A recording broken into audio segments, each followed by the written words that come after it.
Buenos días, mi nombre es Humberto Gallego Pérez y les voy a hablar sobre las ventajas y perjuicios que trajo el neoliberalismo a Colombia. Se da inicio a la apertura económica dentro de un gran despliegue. Con la llegada de César Gaviria a la presidencia, es quien toma entonces la decisión abierta de optar por una apertura económica. Se determinaron nuevas acciones para profundizar la apertura. Se hizo una reducción arancelaria que estaba planeada, pero a pesar de las medidas tomadas durante los últimos 3 meses del mismo año, las importaciones continuaron registrando niveles inferiores a los del año anterior. Con la apertura económica se esperaba inducir a los empresarios a aumentar las importaciones y a capitalizarse. En cambio, y gracias a las malas condiciones financieras, estaban esperando ser reemplazados por la competencia internacional. Por otro lado, el presunto fundamental del Banco Mundial, que presentaba una alta tasa de cambio que estimularía las exportaciones y no desprotegería totalmente la economía nacional, no se dio en ese momento como se esperaba. Lo que se había previsto era que al bajar los aranceles provocaría una elevación del tipo de cambio que estimularía una expansión de las exportaciones no tradicionales. Otro aspecto importante que se dio en el gobierno de Gaviria fue cuando la Asamblea Constituyente, convocada por este gobierno, adoptó una nueva constitución después de revocar el mandato del Congreso elegido el año anterior. Estos dos episodios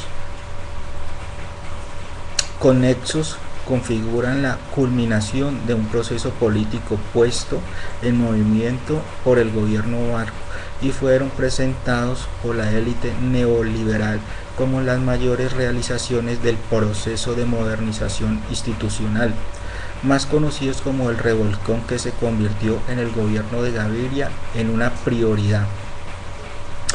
Lo anterior hace entonces de la élite el sector más privilegiado y exclusivo de la sociedad colombiana, el más beneficiado con las reformas. El gobierno planteaba argumentos con los cuales pretendía no hacer evidentes los beneficios obtenidos por el grupo neoliberal, como decir que el proceso de la revocatoria del mandato del Congreso había sido un triunfo del país nacional sobre el país político.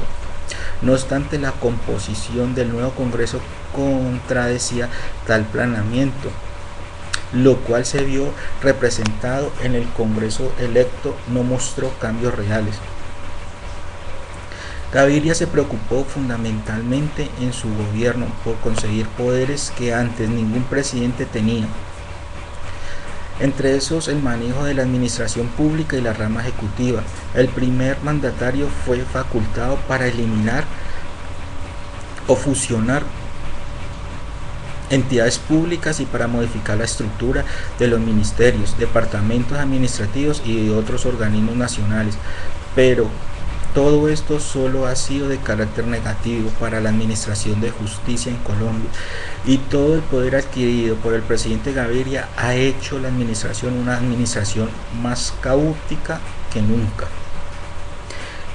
En el 93, durante el mismo gobierno, se presentan dos hechos adicionales sobresalientes para el país. El primero fue cuando, a partir de la ley 37 del año mencionado, se le da al sector privado ciertos servicios de telecomunicaciones, lo cual representó un negocio multimillonario para algunos grupos económicos, en especial inversionistas extranjeros. Por medio de esta ley se estableció que solo habría dos redes de telefonía celular.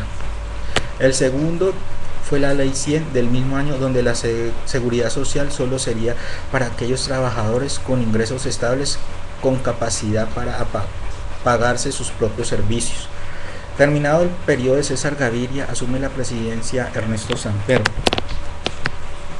Durante la campaña presidencial de Samper, tuvo como contendor a Andrés Pastrana, con el cual debió ir a una segunda vuelta para finalmente ser elegido como el primer mandatario colombiano. Con el escándalo del proceso 8000, no solo se desestabilizó el gobierno colombiano, sino que también se originó un debilitamiento por parte del Congreso y los partidos políticos tradicionales, en especial el liberal. Esto ayudó a posicionar cada vez más en el poder la élite neoliberal, que a su vez desplazó a los sectores políticos tradicionales del dominio del Estado. El gobierno de Samper se vio gravemente afectado por la intervención norteamericana. Tuvo que hacer concesiones, entre ellas todo lo que tenía que ver con la agenda en contra del narcotráfico. También el nuevo presidente debió aumentar las dávidas a la inversión extranjera, generando así un mayor posicionamiento del modelo neoliberal. El gobierno de Gaviria y Samper no ha sido exceptos del uso del nuevo tipo de clientelismo, y a un ejemplo claro fue la creación del Fondo Especial para Emergencias y Seguridad Social por la Asamblea Constituyente.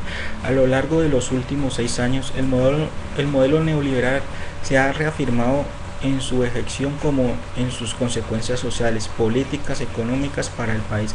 El principal lunar que este modelo económico ha dejado en Colombia es sin duda alguna la creciente tasa de desempleo, que para el año 2001 alcanzó una tasa del 20.3%, casi el doble la reportada en 1990, la cual fue de 10.6%. En este indicador, el más representativo de los niveles de pobreza que se ha alcanzado en nuestro país, además de los niveles de su empleo que ya alcanzaran al 30%. El neoliberalismo ha puesto en desventaja a la industria colombiana, pero sobre todo uno de los más grandes damnificados es el sector agrícola, y es que resulta imposible para el agro ser competitivo cuando sus competidores reciben subsidios por parte de sus gobiernos. En el periodo gobernado por el presidente Andrés Pastrana, podemos observar cómo bajo la cortina de un proceso de paz se dio una explosión del modelo neoliberal. Si traducimos esto a cifras, se puede ver que el PIB solo creció el 5% anual, es decir, que reportó un decremento del 4% al respecto del año de 1990. El ingreso per cápita de los colombianos resulta inferior al observar a principios de este gobierno, y la pobreza pasó del 50% al 62% de la población.